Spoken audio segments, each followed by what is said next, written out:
Be vegan, repentant. Save your soul. Our programs offer many languages. Please visit suprememastertv.com/schedule. And we have to do 2 acts of good governance if you want to deal with something like climate or food. You have to A, reduce our footprint on the planetary commons, but B, you have to help the people doing it into a new line of work and into something more sustainable.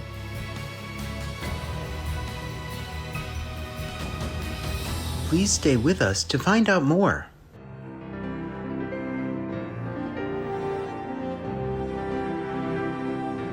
Today's program will be presented in English with subtitles in Arabic, Alexese, also known as Vietnamese, Chinese, Dutch, English, French, German, Hindi, Hungarian, Indonesian, Italian, Japanese, Korean, Mongolian, Persian, Polish, Portuguese, Punjabi, Romanian, Russian, Spanish, Thai, Turkish, and Urdu.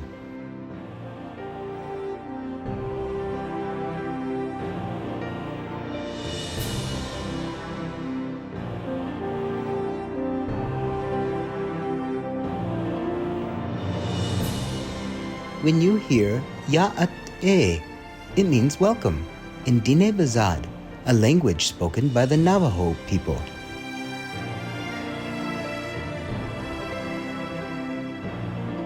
Ayamachak, the friendly communities of the Navajo Nation, are inspired by your noble virtues. May your faith be ever uplifted in the grace of the divine.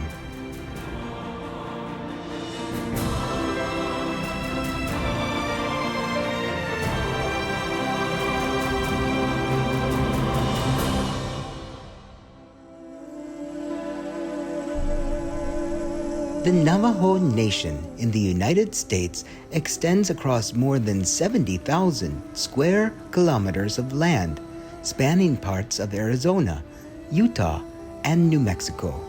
Navajos refer to themselves as Dine, or Earth People.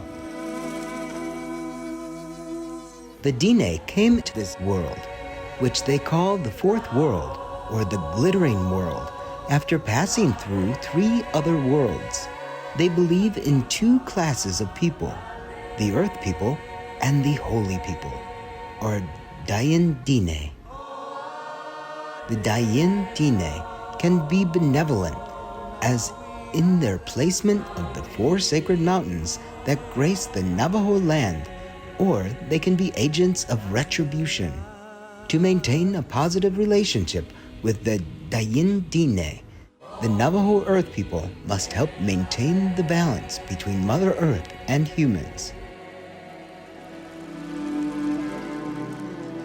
Navajo spiritual practice thus highlights the importance of harmony within oneself and with the Dayin Dine. Sacred ceremonies such as the Blessing Way are dedicated to prayers for peace, harmony, and all good things within the Dine. Traditional sand paintings are often created for these ceremonies, and sacred singing offers further dedication and focused prayer.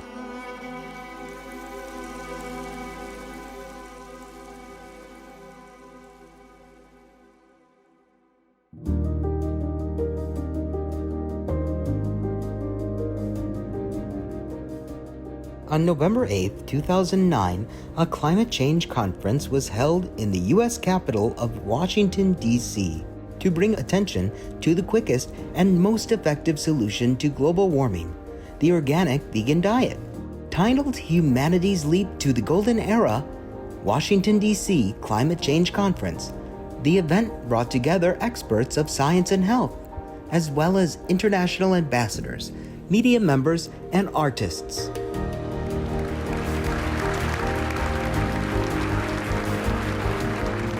In addition, engaging video messages on the need to address global meat consumption were contributed by esteemed figures, including former Indian Environment Minister Maneka Gandhi, former European Parliament member Jens Holm, and leading American nutrition scientist Dr. T. Colin Campbell.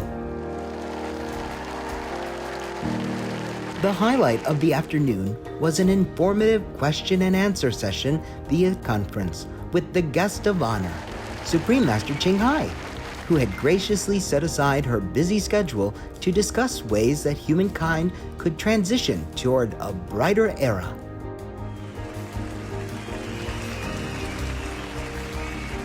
We now invite you to join us for part 2 of the rebroadcast of the live conference with Supreme Master Ching Hai, titled Humanity's Leap to the Golden Era, Washington, D.C. Climate Change Conference on November 8, 2009, in Washington, D.C., USA.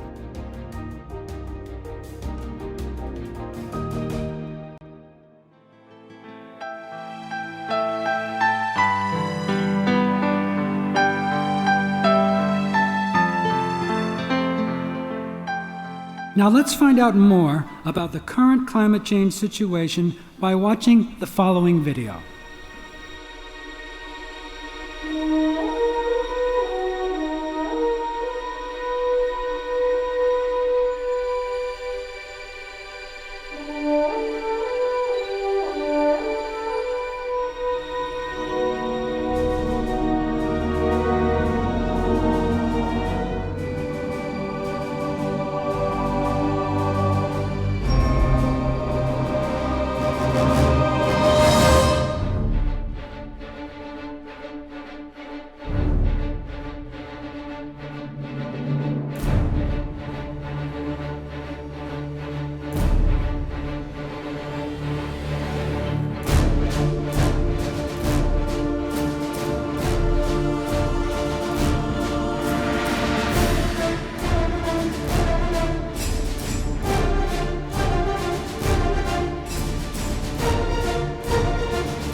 Pictures are worth 1,000 words.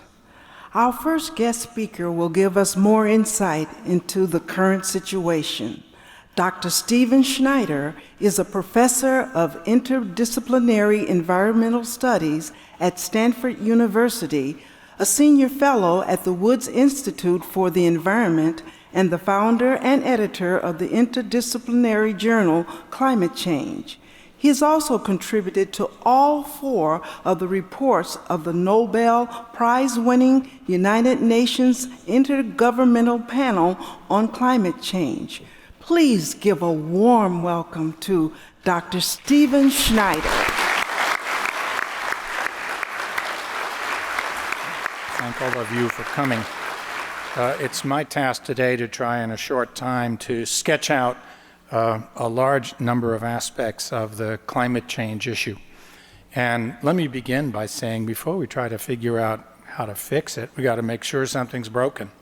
I'm asked all the time, whether talking to Congress or members of Parliament or ministers or media, and also just talking to plain folks, well, is the science of global warming settled? Very standard question.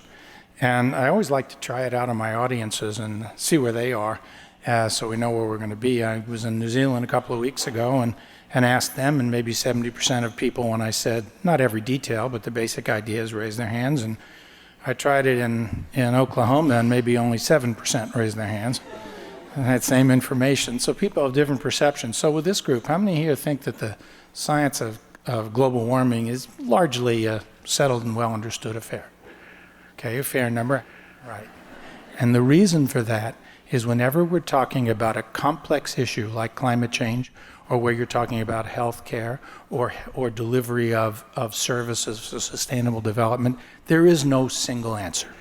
There's a large number of possibilities. And in climate system science, there are components that are well established, where we really do have settled science. I'll give you a few examples. There are components where we've narrowed it down to 2 or 3 possibilities, where we have competing explanations, and there are components that are speculative. And unfortunately, out there in the very confusing public debate, there are interests that deliberately grab a serious, well-established piece of information and state it as the only thing, end of the world, certainty, and then somebody else from, say, an enterprise institute who says, but carbon dioxide, that's a fertilizer of green plants, it's good for you. It's true, it is a fertilizer of green plants, and that also includes weeds, and it also acidifies the ocean, and they forget to tell you that. So you get a parade of end of the world and good for you extremes, which in my view are the 2 lowest probability outcomes. What real scientists do is they separate out into multi-possible outcomes, a wide range of possibilities, and then we assign confidence to these. So what we do is called risk analysis. What can happen? Multiplied times the probability. That's a scientist's job. Whether or not you want to take those risks with the planetary life support system, and whether you care more about protecting sustainability, you care more about protecting short-term return on investment in the coal industry, those are value judgments. Those are not science questions. And those are risk management. And very often out there in the public debate, they get completely confused. And as we all know, when you deal in the world of advocacy, what's the most, leads to those trial lawyer jokes, right? It's not my job to make my opponent's case. And very often that's exactly what so much of the public hears. It hears this, I'm sorry to say, fraudulent debate between end of the world and good for you, instead of framing it the way the scientific community does, which is multiple outcomes, many of which have serious side effects that people need to consider. So with that frame, let me move quickly through the program and try to show you some examples of well-established science. So in the first slide, it points out that the Intergovernmental Panel on Climate Change, which is a group of hundreds of scientists from around the world, which writes reports, and these reports get reviewed by literally thousands of reviewers, and every one of those comments has to be justified. I've been a lead author in this 4 times.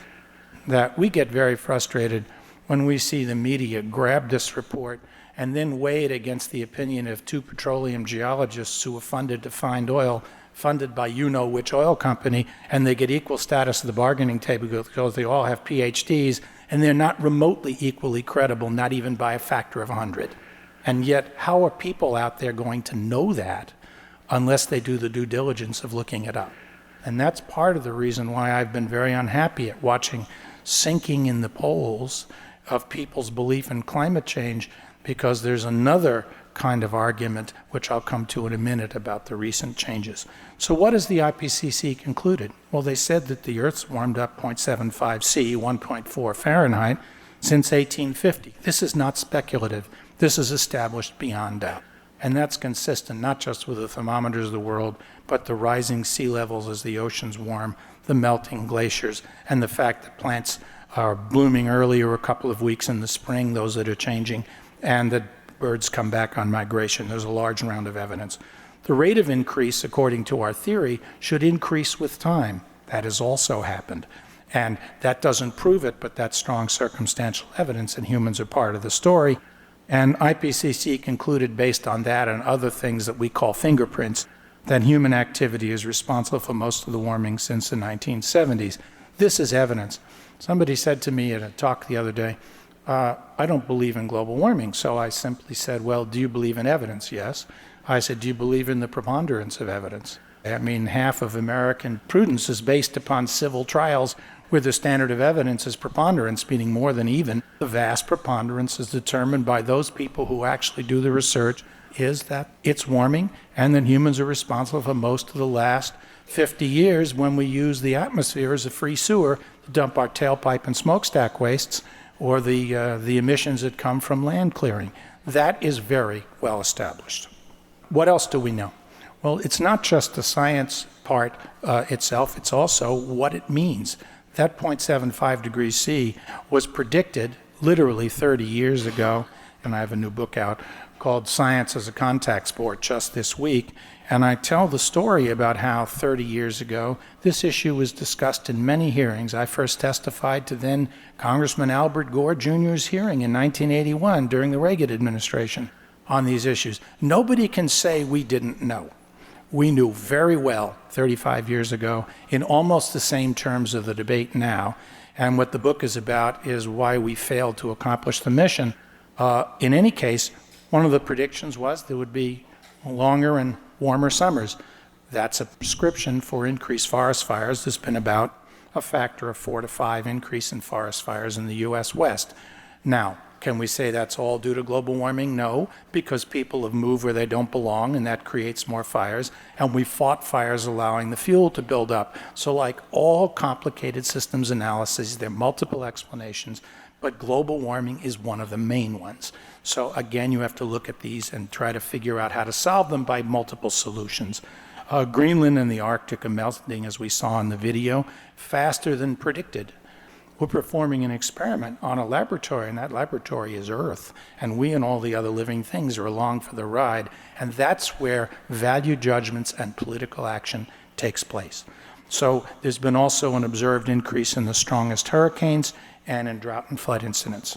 So what else do we know? So warming is of global mean past 1 or 2 degrees. This is something that becomes in the range that we can expect at a minimum. We have built into the pipeline at least 1 and probably 2 more degrees warming because of the inertia of the system. As a result of that, we are going to have to learn to adapt to that we cannot prevent.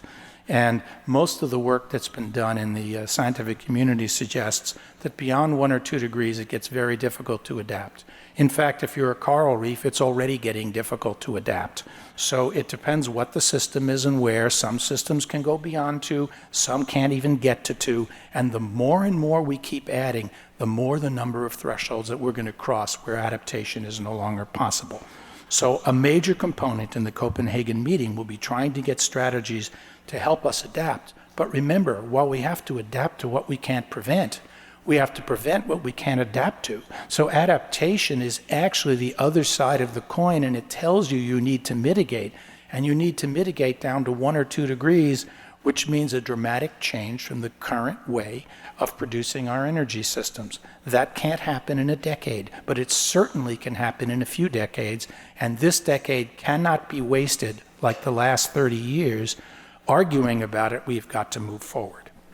Well, here's the picture of the unequivocal. That's the warming of the last century and a half. And what's interesting about that is if you look at the very right end, you'll notice that since 1998, there hasn't been much warming.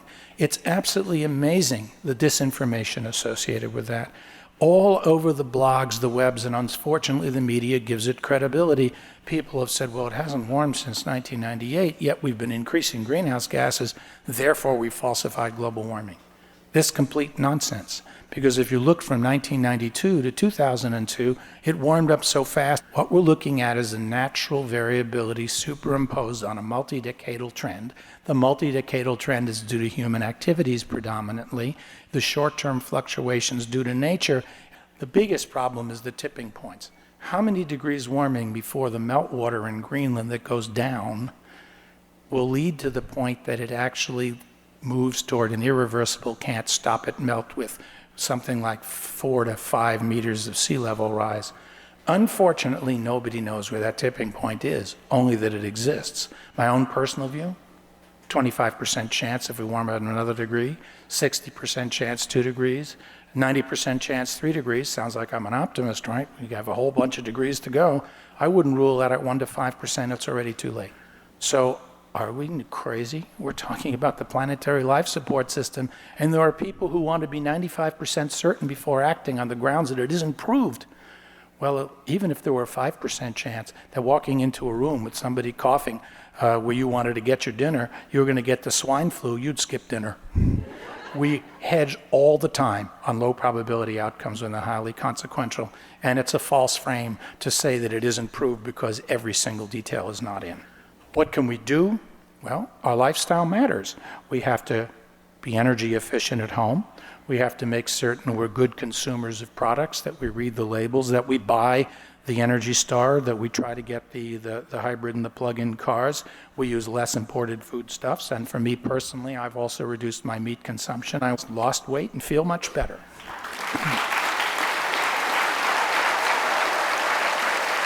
Making significant difference matters. So the advocacy of this organization on eating fruits and vegetables, that's aligned with the advocacy of helping local jobs and reducing our carbon footprint. So if you can solve more than one problem at once, well, those that get high priority. And we have to do 2 acts of good governance if you want to deal with something like climate or food. You have to, A, reduce our footprint on the planetary commons, but B, you have to help the people doing it into a new line of work and into something more sustainable. That calls for 2 acts of good governance, not just protecting the commons, but being fair. So we've got to do both. We can, but we have to work at it, and we have to find cooperative solutions, or there'll be no hope. What we should be talking about, the numbers, is how many tens of billions of dollars are each of the principal players going to pay to help us invent our way out of the problem and help the developing countries leapfrog over the polluting Victorian Industrial Revolution. We need deployment of clean technology. We need sensible rules for energy efficiency. We need a polluter pays market-based thing. Every single one of those, efficiency, invention, and market-based and adaptation, is a necessary condition. None by itself is sufficient. So let's conclude then. Adaptation planning, performance standards for buildings, public-private partnerships, price on carbon, and remember, just as I said, when you have to deal with the agricultural workers, you also have to deal with the coal miners. We cannot just say, no, you can't do this, goodbye, too bad. We have to work to help them transition to sustainable work. The bottom line, this is not just about us. This is our legacy to our children, grandchildren, and all the other living things on this earth. Remember, the plants and animals and our children had very little to do with creating this problem. We created it. We have to teach them to solve the problem well. They have to join with us to do it, and we have to ask them, what do they want? A legacy of wealth and infrastructure, or a legacy of biotic impoverishment, reduced diversity in culture and nature just to be richer? I'll bet, from what the students I've met, they're much less interested in being mega wealthy than they are in having a planet that works. Thank you very much.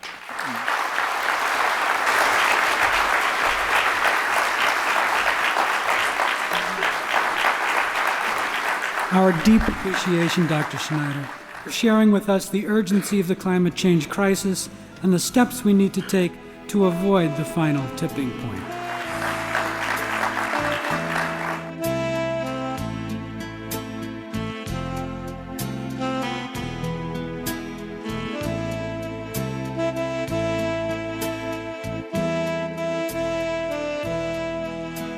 Hi, I'm Stephen Schneider, and I'm on the faculty at Stanford University, where I study climate change and how it happens naturally, what we do, what to do about it.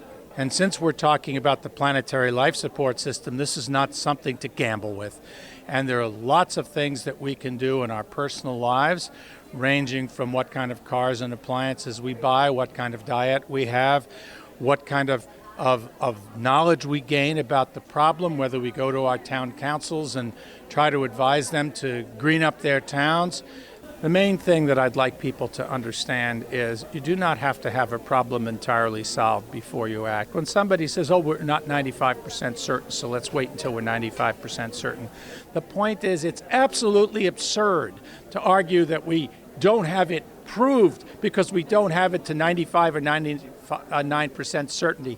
That's a trick of those people who want to maintain market share. When we're talking about the planetary life support system, a 1% chance of catastrophic outcome is too high. I've turned into a vegetarian myself. Oh, have Hopefully you? a vegan when it's Oh. all over with, because I know that it contributes a lot to global warming, the methane gas from the cows and all the animals. But everybody has to get on board. It's just not me and you and Right. 5,000 other people. It's got to be millions of people have to join this cause. It was definitely the methane versus carbon dioxide and the 1,000 gallons of water it takes to make a gallon of milk is definitely just like a short random fact that definitely sticks out in your mind. I just am reminded how important it is to be compassionate, and I understand about the importance of being a vegetarian or vegan, but it's encouraged me to share it with other people. Just hearing all of these incredible speakers today has just really opened my eyes. We need to do something now, and that's what's so wonderful about being vegan is it can be really almost an immediate change.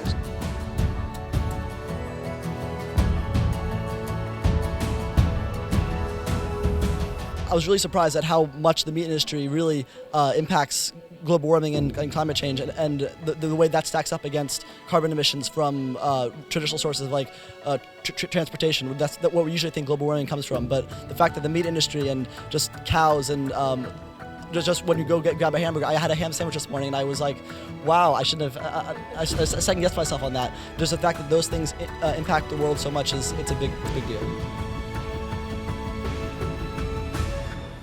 I think that there's definitely a chance that people will take a lot away from this conference, and I know I personally was touched by all the talking about veganism and vegetarianism. I'm considering becoming a vegetarian after this. I think that's a step a lot of people can take, and I really think that it could help make a difference.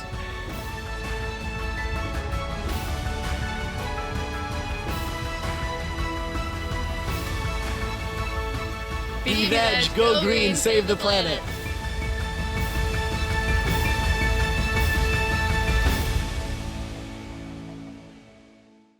All information concerning the scientific evidence of climate change and its solution is in Supreme Master Ching Hai's book, From Crisis to Peace, free for download at crisistopeace.org. Serene viewers, thank you for your presence today on Words of Wisdom. Please join us tomorrow for part 3 of this conference with Supreme Master Ching Hai.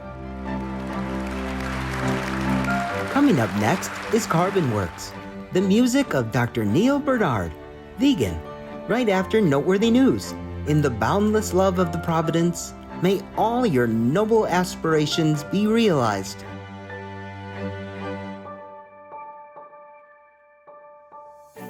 Our programs offer many languages. Please visit suprememastertv.com/schedule and suprememastertv.com/WOW. Nos programmes offrent plusieurs langues. Veuillez visiter suprememastertv.com/schedule et suprememastertv.com/WOW. Nuestros programas ofrecen varios idiomas. Visiten suprememastertv.com/schedule y suprememastertv.com/WOW. మా కార్యక్రమాలు అందజేస్తున్నాయి అనేక భాషలలో. దయచేసి చూడండి suprememastertv.com/schedule మరియు suprememastertv.com/WOW. Be vegan, make peace.